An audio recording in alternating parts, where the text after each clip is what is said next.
Heyo, and what is up, gang? Thank you for checking out Sledgehammer TV today. The landscape of professional wrestling is about to change in a huge way as a very historic week is finally upon us. We have a lot of stories that we could talk about. We could talk about SmackDown moving to Friday. We could talk about Impact Wrestling taking the Tuesday night spot. Or we could talk about what everybody is talking about. And it's not Monday Night Raw changing logos. It's the Wednesday Night Wars. Everybody wants to call it the Wednesday Night War already. It's NXT versus AEW live every single Wednesday in a battle for ratings supremacy. But does a battle for ratings actually constitute what it means to be in a war? We are going to talk about that right here and right now. My name is Nick Nightmare, and you are watching the Sledgehammer Wrestling Show special presentation of everything wrong with the Wednesday Night War. Before it gets started, let's do it. The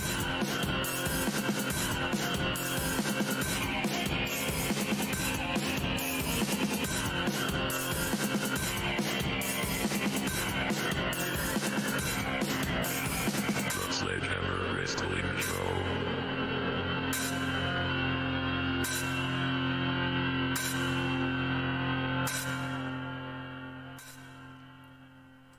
No, I'm not doing this to rain on everybody's parade. We're all excited. Everybody's super excited. We are going to get some really great wrestling thrown upon us every single Wednesday night. And if the cards that they have announced for their opening shows are any indication, it's going to be very good and very fun for all of us fans that love professional wrestling. But let's all take a step back. And when you actually think about it, having everybody compare this to the Monday Night Wars already is kind of silly. Because there are a million ways that the Monday Night War will not be the same as the Wednesday Night War. There are huge differences between the two scenarios. Not the least of which is WCW and the WWF at the time were the number 1 and number 2 wrestling organizations in the entire world. And they were battling it out every single Monday night for rating supremacy. But that was not just the basis of that war. That war was made even more intense by the feeling that you never knew what was going to happen, who was going to show up, who was going to jump sides. We had factions being formed here and there and everywhere. We didn't know whose loyalty was to what. We had moments like Rick Rude being on a WWF pay-per-view Sunday night as a member of D-Generation X and then showing up on Monday night as a member of the New World Order the very next night. Stuff like that's not going to happen. Just the way the contracts are situated now. And the way that the WWE and everybody else have their information leaked so quickly. Some jackass is going to get wind of anything, and next thing you know, it's going to be on every dirt sheet. Wrestle Talk will make a video. Cultaholic will do a video. What Culture will do a video. Oh, this guy's coming. This guy's jumping ship. There's going to be no surprise. And contracts don't allow for that anymore. When you leave, there's always 6 months, non-compete clauses, and that. So there's going to be none of that. And that is actually one of the main ingredients that made the Monday Night War so special. It was one of the big things that happened on the debut edition of Monday Nitro to set the tone for the entire thing as Lex Luger, who was just on WWF television, showed up on the debut edition of Nitro, unannounced, nobody knew, there he was, and off to the races we were. What do we have here in what we're getting on Wednesday nights? We have two basically brand new organizations. We have no idea what AEW is bringing to the table with their 2-hour live shows every week. And we don't know truly what a 2-hour NXT show feels like on the USA Network. Sure, they've been on the USA Network the last 2 weeks, but it's been in a 1-hour format. Now we are going to go live next week against AEW with limited commercial interruption, which is fantastic, but we don't know what that's going to feel like. It's going to be new. It's going to be different. We're going to have to deal with commercials, something an NXT fan and something a diehard NXT watcher is not accustomed to dealing with. And then we're going to have people going back and forth. Who won the Wednesday Night War? And in fact, it's going to be such a hot topic that that's the way we are going to formulate our reviews of the show. We're not going to give them 2 separate reviews. We're going to do the Wednesday Night War, and we're going to pick winners and we're going to pick losers, and that's going to be the most fun way to go about it. And that's good that we can do that.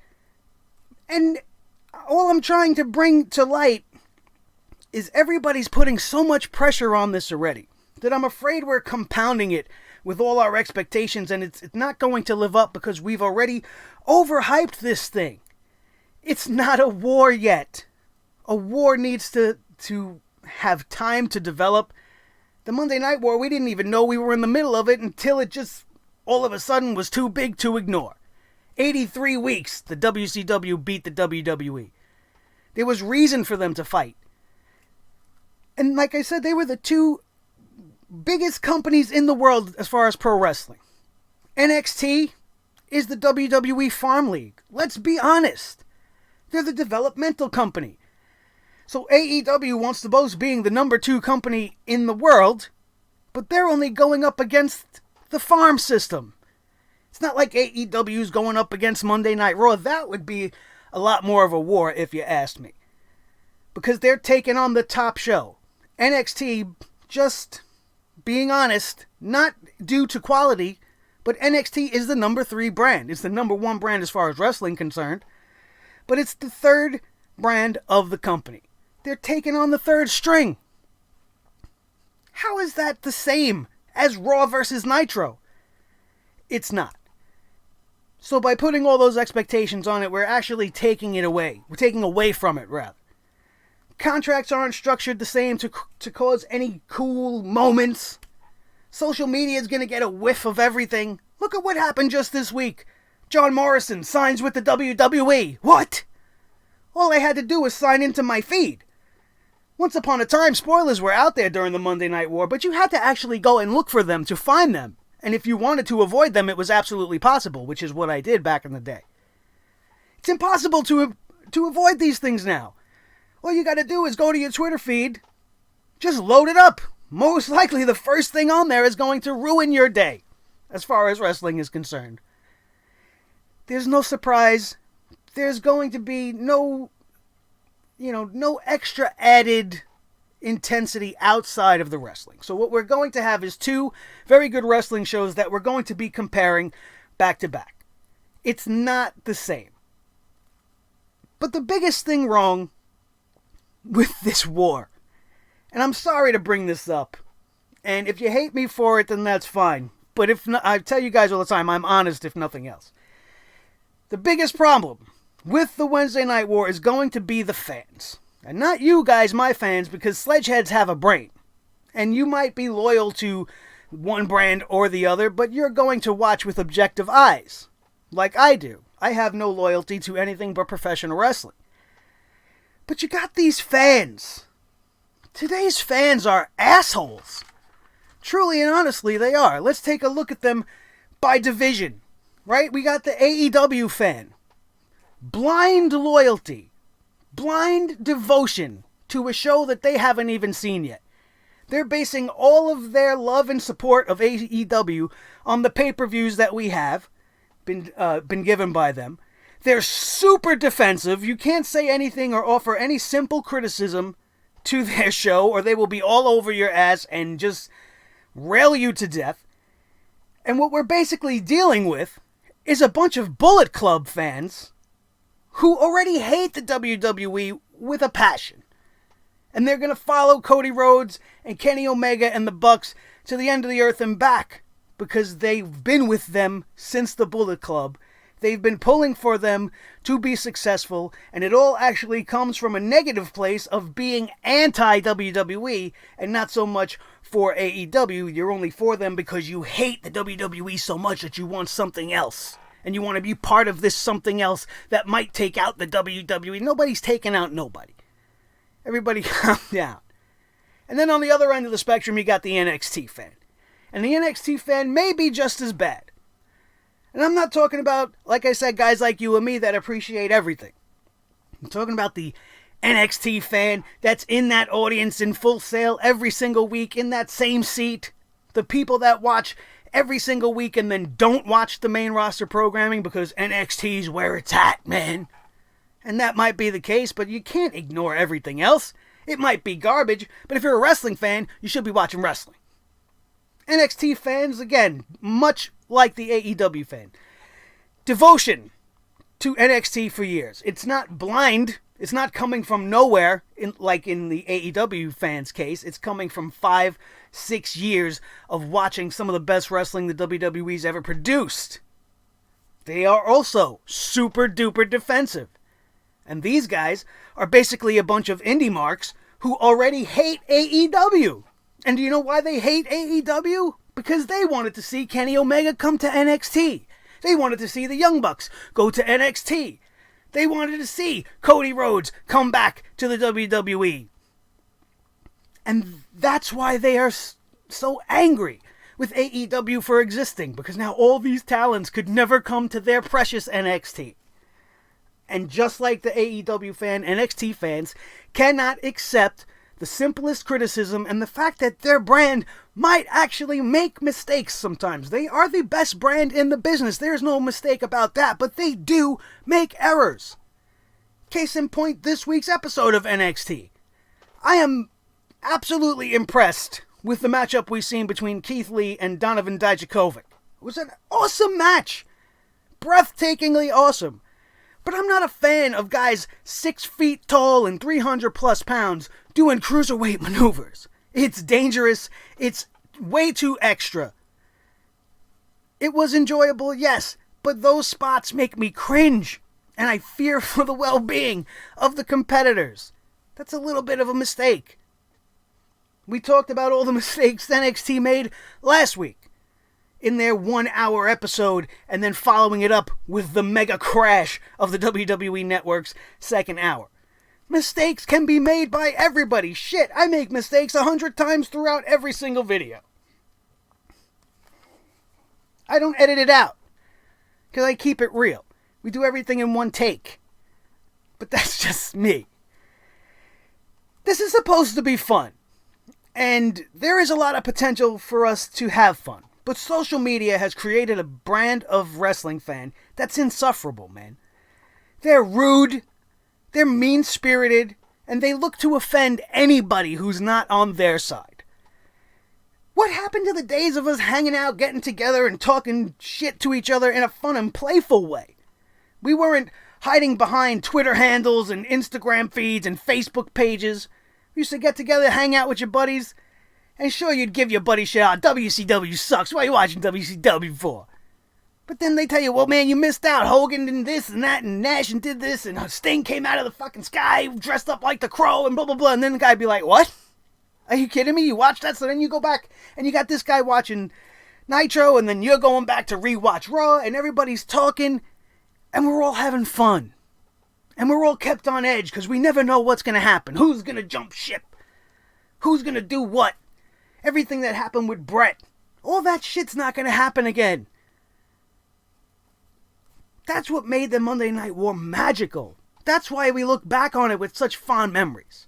This is going to be something completely different. And it's going to be ruined by these types of fans. If you don't care for Kenny Omega, or you criticize Kenny Omega, oh, you're an asshole. You don't know what the hell you're talking about. You shut the hell up and go watch WWE, jerk off. Right? And then you sit there and say, oh, well, Johnny Gargano didn't have his best match versus this guy. Oh, fuck you, you AEW mark. You're an asshole. You don't know anything. Don't talk about NXT. They're the best band in... Everybody calm the fuck down. What happened to having fun? Why is it like this? The fans are so hostile. I'm sure this video itself is going to get such a fucking blowback by any of these types of fans that are watching this. Oh, you don't know what you're talking about. This is the war. This is going to be a Wednesday night war. It's going to be awesome. Yeah, I know it's going to be awesome, but it's not going to be what everybody's expecting.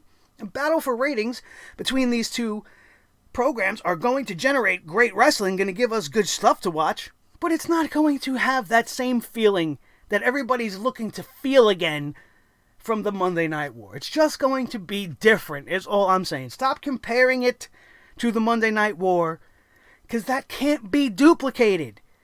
You can't have lightning strike twice in the same place. That's a saying for a reason. And everybody's trying to play off on it, and even I'm trying to capitalize on it because it's such a popular frame of mind amongst the fan base. Oh, it's the Wednesday Night War. We'll see. Because wars usually deal with underhanded tactics, strategic maneuvering of skits and plots. What else did we have back in the day that we're not going to have? You're not going to have Tony Schiavone on AEW announcing the live results of an NXT show to try to ruin stuff. That happened back in the day. You're not going to have anybody showing up on NXT dumping AEW titles in garbage cans. You're not going to have any of that stuff. Those are the moments that made it a war, not just the wrestling programs. But the biggest thing wrong is going to be these fans. All they want to do is be social justice warriors for their brands. Instead of sitting back, taking it all in, and enjoying everything. Why can't everybody love everybody? I don't understand why you have to choose a side. You don't have to choose a side. I went through this back in the day, and people were more understanding. Oh, no, you don't have to choose a side. You don't have to like everything. But unless you were an idiot, you were watching WCW back in the day, not for Hogan and Savage and Nash and all the old timers. You were watching for Eddie Guerrero. You were watching for Rey Mysterio. You were watching for everything that WCW was doing that WWE wasn't doing. And that's what we're going to do here. AEW is going to be doing certain things better than NXT. NXT is going to be doing other things better than AEW. And we're going to be forced to watch both. And isn't that great? You shouldn't be sitting down to NXT looking forward to watching it just so you can rip it apart and say how great AEW is and vice versa. You leave all that shit to me. You let me bring the hammer down on what's wrong with these two shows as we bring to you the Wednesday Night War review every single Thursday on this channel going forward. We're going to compare the shows head to head. We're going to pick best segment. We're going to pick breakout superstars. We're going to make this be fun, because that's what it's supposed to be. You go look on Twitter, you go look on social media right now, nobody's having fun, everybody's just talking shit. And while a little trash talk is okay, it should be tongue-in-cheek. There should be no real malice behind it. But these people on the internet, this wasn't around back then, and I'm very glad that it wasn't around during the Monday Night War. Because I'm sure it would have been the very same way. A lot of piss and vinegar in your comments, and a lot of venom because you feel safe due to the anonymity that the internet offers you. Instead of being understanding, instead of opening your mind and opening your eyes, and watching some of the best wrestling we are going to see this year and beyond, as these two companies battle to truly prove once and for all who is the gold standard in professional wrestling. That's what I got. I know some of you guys probably think I'm nuts just by going off on this, but the fact remains, the fans have already made this insufferable and just a very, very taxing thing. When I talk about AEW, I get hammered by the fans. When I talk about NXT, I get hammered by the fans. Nobody gives a shit when I tear down Raw or SmackDown. You're all championing the cause along with me. But God forbid I talk about these two brands. Well, get ready. Because this will probably be the one and only channel that tells you truly how it is. I'm not going to sit here and stroke off in front of you guys telling you, oh, AEW, man, they got it all together. It's so great and it's going to be fantastic. And you just watch everything. It's so awesome. And I'm not going to do the same thing with NXT either. Oh, the Undisputed Era is my favorite thing. I bust off every time I see them, and they got Gargano and Ciampa's coming back. And calm down. I can tell you right off the bat from what we know, NXT, in their debut episode this week, has got the women's division beat. They have the much better match to offer. And the main event of the evening, Matt Riddle versus Adam Cole for the NXT Heavyweight Championship, feels like they're booking an NXT takeover to go head-to-head with the debut edition of AEW Dynamite, which is shaping up to be Dynamite in its own right. It's going to be fun, man. Let's make this be fun. Don't be an asshole fan. Be a good fan. And make sure you come back here to check out who won and lost the week every single week right here on Sledgehammer TV. Thank you guys for joining me today. I know this might seem maybe a little bit back and forth because I'm talking shit about it being the Wednesday Night War. Meanwhile, we are going to go forth with this sort of a theme for the program. It's just when I go online and I see all the hatred out there, I can't help but feel like this is going to get really hot and heavy really quick, and it's going to take a whole lot away from what should be a spectacular time in the world of professional wrestling. My name is Nick Nightmare. This is the Team Thor the Sledgehammer, the official Sledgehammer of the Sledgehammer Wrestling Show, his tag team partner, the World Heavyweight Champion of all the microphones in all the world, Mr. Blue the Snowball. The most important member of the team, as always, is each and every one of you, and you could be the greatest fan of all by joining the Sledgehead Army, Sledge Nation, growing stronger with each and every one of you guys that hit that subscribe button right now. Let's get this channel over that 2,000 subscriber mark so that I can stop talking about it. And then when you do that, make sure you hit your little bell that's next to the subscribe button, that notification bell, so that you don't miss anything coming up. Our new schedule is not going to be all over the place. It's going to be very set in stone. We are going to do Monday nights as usual. We are going to do the Wednesday Night War review every Thursday evening, followed by Friday night SmackDown, and then any subsequent action on the weekends as far as pay-per-views are concerned. So to be sure you don't miss that, make sure you are notified by hitting that notification bell right now. Make sure you smash that like button if you enjoyed this show, if you agreed with anything I had to say, even if you disagree with me and you like my delivery, or you like the layout, or you like my hat, or you like whatever. You like my voice, you like my hammer. Hit that like button right now. And then share this video with each and every one of your wrestling buddies all over the wrestling world, especially if they might be a little bit overexcited about the upcoming Wednesday Night War. That, my friends, is going to do it, and we are out of here, and we will see you all week long as the wrestling world changes forever. Will it be for the better, or will it be for the worse? Stick it here with us to find out. That, my friends, is going to do it, and we are out of here, and we will see you next time right here on your new favorite wrestling show, the Sledgehammer Wrestling Show, only on Sledgehammer TV, right here on YouTube.com. Am I crazy? I think I might be a little crazy. Just a little crazy, maybe.